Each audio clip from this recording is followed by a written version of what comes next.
Hebei Tzu Chi volunteers lead local students and teachers in showing compassion to residents. A group of youth volunteers from the Ormoc Great Love Village visit the Tzu Chi DaAi television station. Welcome to DaAi Headlines. I'm Lori Chen. Thank you for joining us. For the past decade, Tzu Chi volunteers have been conducting winter aid distributions for more than 400 villages in Yi County, Hebei. This year, students and teachers from a local junior high school joined the volunteers to serve the local residents.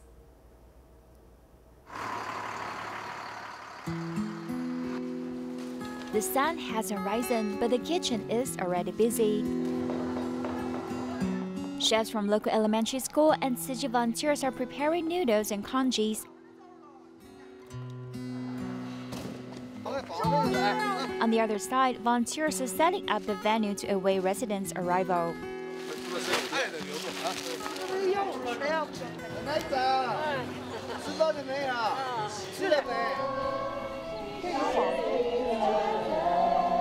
Local officers also arrived to help carry the rice.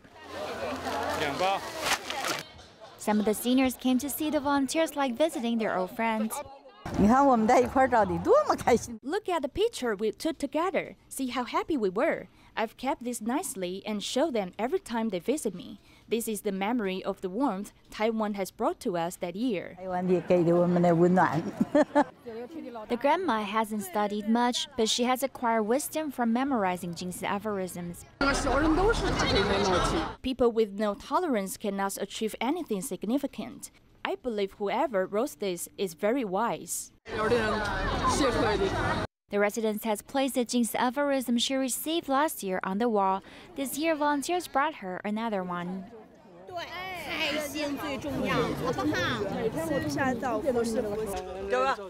Grandma Wang was excited to see volunteers revisited her.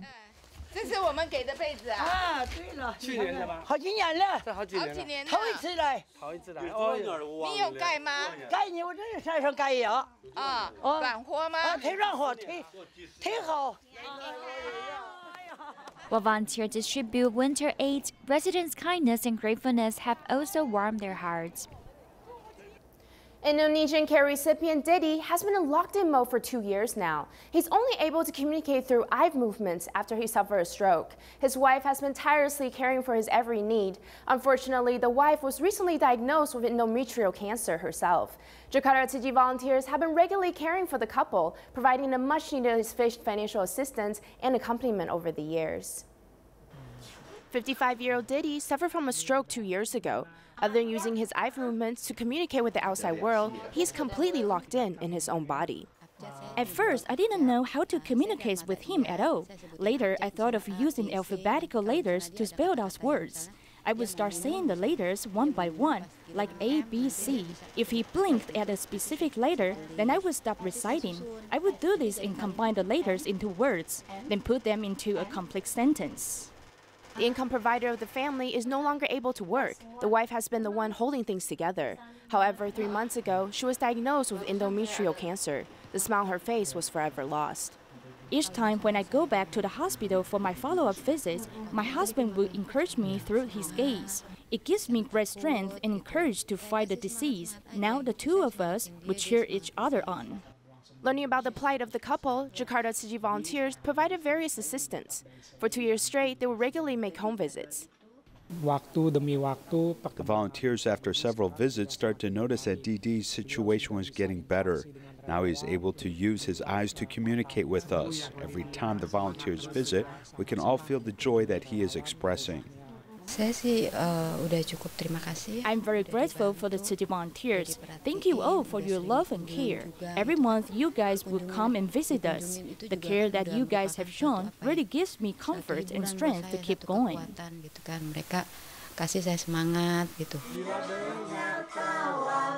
Just like what Didi's wife said, the volunteers' companionship is their strongest support system, giving them more hope and courage to face the illnesses head-on.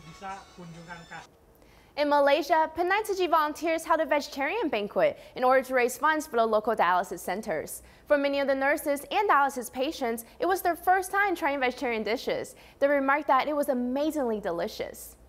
Tzu Chi volunteers in Penang are holding a vegetarian banquet to raise funds for Tzu Chi dialysis centers. There's a special meaning to the paper bags on the tables. This is a set of utensils, including a spoon. Later on, you can take this home with you.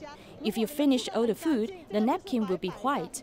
If there is some left over, you can wipe it with the napkin and bring the utensils home. The nurses and dialysis patients from the dialysis centers also take to the stage to share their experiences. The MC and the singer are participating for the first time. Although they face a lot of challenges, they're able to overcome the difficulties. It is my great blessing to be able to participate in it. If I can shoulder the responsibilities and face the challenges, it is a good thing.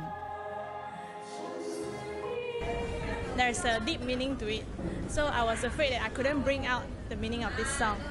So tonight will be really a challenge for me. The attendees are impressed with the delicious vegetarian food served. It is good that we are having vegetarian food. As we age, we should eat more vegetables, which are good for us. This is first time we tried the vegetarian one, and it's oh my God, it's so good. We've got Indians, Malays, and Rohingyas. People of different ethnicities have gathered here to carry out a good deed, making this banquet especially meaningful.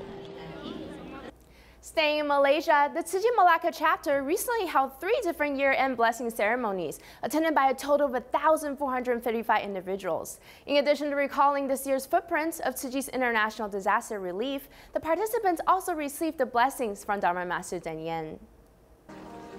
As the 3 year-end blessing ceremonies held by Tzu Chi Malacca, 1,455 people have participated in the event and happily received blessings from global Tzu Chi volunteers.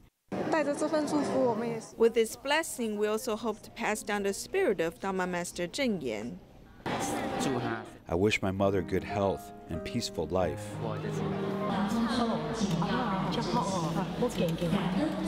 Looking back at the footprints of Tzu Chi's disaster relief all over the world, many participants have been deeply impressed. I have been inspired by your contribution, sacrifice, and great efforts. 所以看到吗，各位的爱心呢，我们已经把大家呢送到该补助的家庭去。 We're old, so we don't have physical strength to help, but it's good to have this opportunity. Seeing so many people suffering, I am moved. Many people have participated passionately to support the Earth Ethical Eating Day. I heard people say that it is good to adopt a vegetarian diet because we can pray for those who are suffering. My relatives taught me to do this. I think I'll feel more at ease after making prayers with this card. At the blessing ceremony, everyone prays piously for auspiciousness and peace in the world. At one of the Malacca year-end blessing ceremonies, volunteers worked together diligently and gave a stunning Sutra adaptation performance. It had touched many audience members and onstage performers. They felt like their minds and spirits have been purified. The musical sign language Sutra adaptation attracts the audience's attention. Many of them have been deeply impressed and inspired with righteous thought.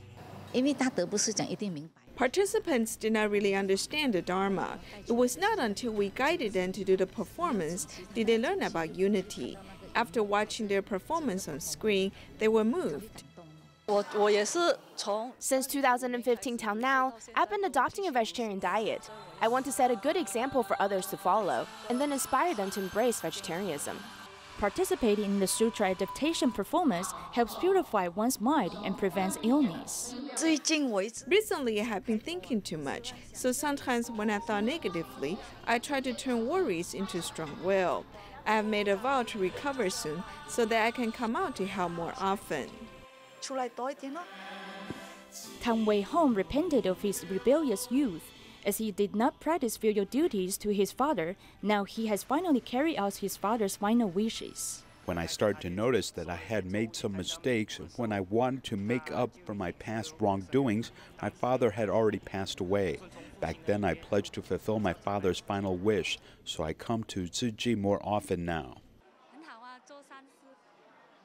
It's great that we can do good deeds. We're fortunate because we have the ability to help those in need. At the Tzu Chi year-end blessing ceremony in Malacca, Dharma teachings and wisdom have been passed down to more people.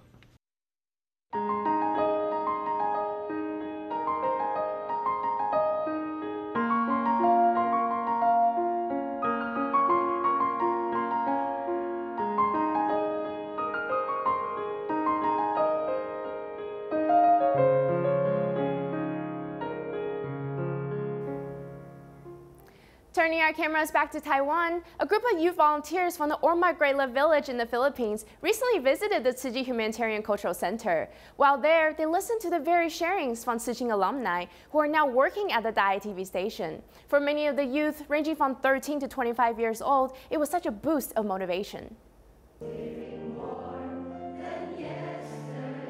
The youth volunteers from Great Love Village in Ormoc have come to Tzu Chi Humanitarian Culture Center for the first time. Listening to Tzu Chings in Taiwan, they've learned that despite the differences in language and skin color, they share the same goal of spreading great love.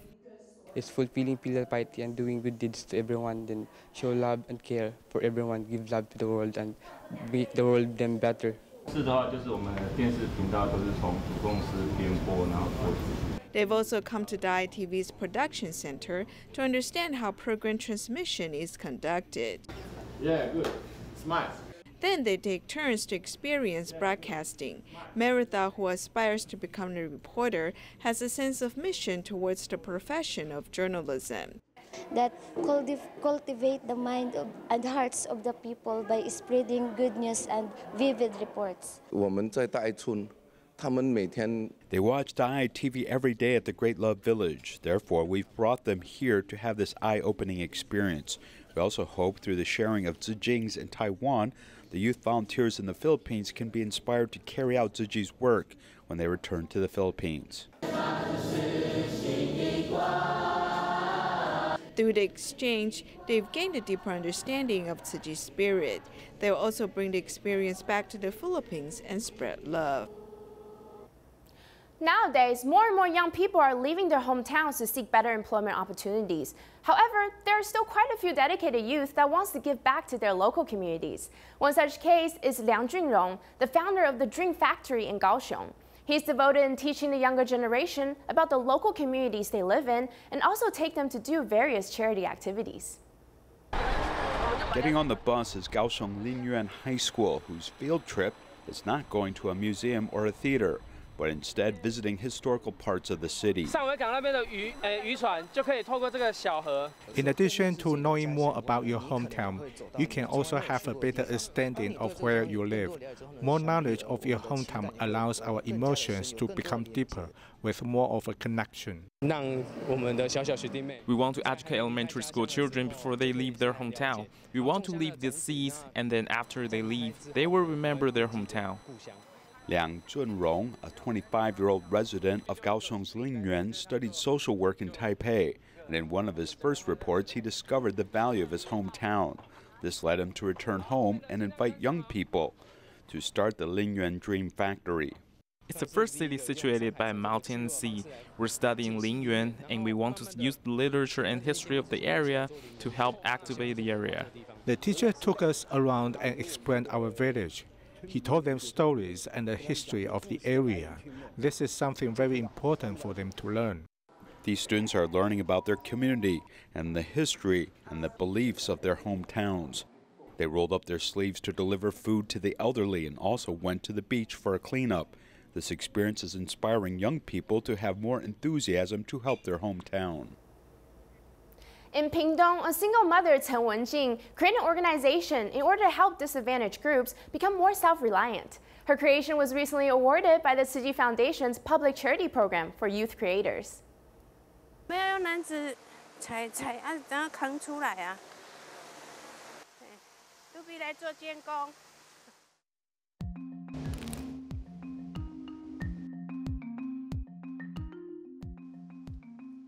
Going into the greenhouse to work is part of the daily routine for Chen Wenjing, the founder of this organization that helps disadvantaged people in the community become self-sufficient.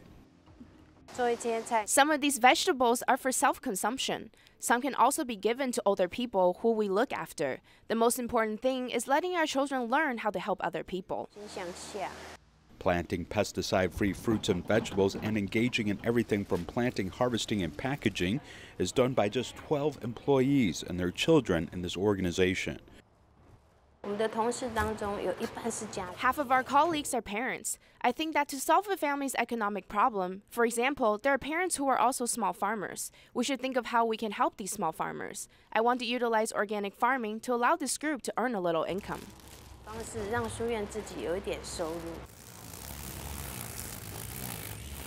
Chen Jiawen, who is seen here weeding the fields, grew up in a farming family. He became sick 2 years ago because of spraying pesticides on the field. Fortunately, he came here where his family and career can look after him. It's hard to find work in Kaohsiung Township. It may be necessary to go to Pingtung City or Kaohsiung. This place is a pesticide-free farm, so the work is a little more comfortable. When staffs come to work, their children can also be by their side. This is because organization founder Chen Wenjing is a single mother who pampers each child.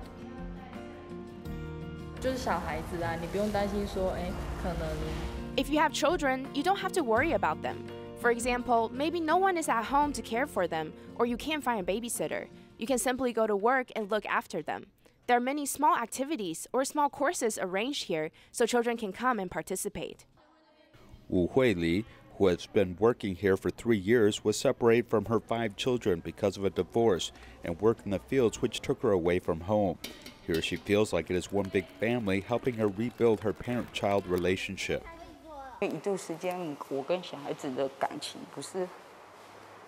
For a time, my interactions with my children weren't very good. My children got a little angry, but when I brought them here and they saw me work hard, they understood more about me and our relationship improved.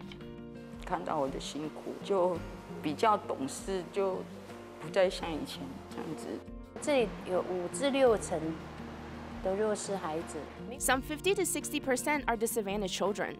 In September 2010, I planned some courses for children, teaching them about farming and other household skills, such as cooking.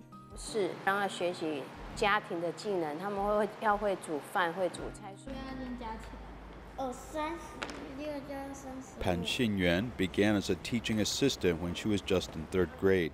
And now as a high school student, she comes back every time she has some free time to help members of this group. You can play with these kids and help them with their homework. We come here and are happy. We can do what we want to do, such as baking. These children are the most promising thing on earth. No matter where they come from, I don't say that I can solve all of their problems, but at least I can first work to solve some problems first. Along the way, founder Chen Wenjing uses the compassion of a mother to patiently cultivate these young school children, and even their parents, to achieve self-reliance. By way of sharing, they are able to lead a new life. At the Humanitarian Ecotech Pavilion, the carbon reduction bicycle simulator is one of the popular attractions at the venue. By using motion sensors, the visitor can see exactly how much CO2 emission has been reduced by their physical efforts. Riding a bike not only can promote a healthy lifestyle, but can also raise the public's awareness on environmental protection concepts. When you visit the Humanitarian Ecotech Pavilion, you must give the carbon reduction bicycle simulator a try.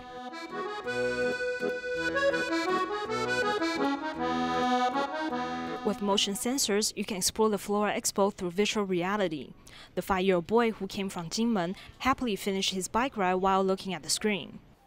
骑脚踏车好不好玩？好玩。骑了会不会累？不会。哦，知不知道为什么要骑这个？不知道。要节约能源。对。 The screen shows the exact calorie burn and the amount of carbon emissions that were reduced, giving the riders a sense of accomplishment. Mr. Zhang rode his bike from Beitun to the Flora Expo, so for him it was a piece of cake to do this activity. Before I lived in Nantou and worked in Taichung, so I always rode my bike to and from work. 现在有 U-bike 嘛，然后也会有时候会上去骑啊。透过骑脚踏车的方式。 If we compare with driving a car, riding a bicycle is more efficient in reducing our carbon footprints. We want the visitors to personally experience what it feels like and the data that is attached to it. Doesn't matter what age or gender, anyone can try out the carbon reduction bike simulator. On one hand, it can encourage the public to exercise, and on the other hand, inspire more people to take actions in reducing CO2 emissions. People with sensitivities to various allergens are more likely to suffer from sinusitis than others. 1 to 2% of patients with sinusitis are more prone to nasal polyps. The doctor stated that it's crucial to seek proper treatment. Otherwise, it will not only seriously affect one's breathing, but also their hearing capacity. Let's check out what other things one needs to look out for. The sky is gray and the visibility is not high. Whenever the air quality is poor, patients with allergic rhinitis are always feeling miserable. When I get up in the mornings, I will have a really bad running nose. I will sneeze all the time, plus I will be coughing due to my throat being really dry and itchy. When there's serious air pollution, the body will start to protest. Ms. Liu can contest to this. Whenever she's sweeping the floors, she must wear a face mask. The main reason is that I think it's better for both the respiratory tract and lungs.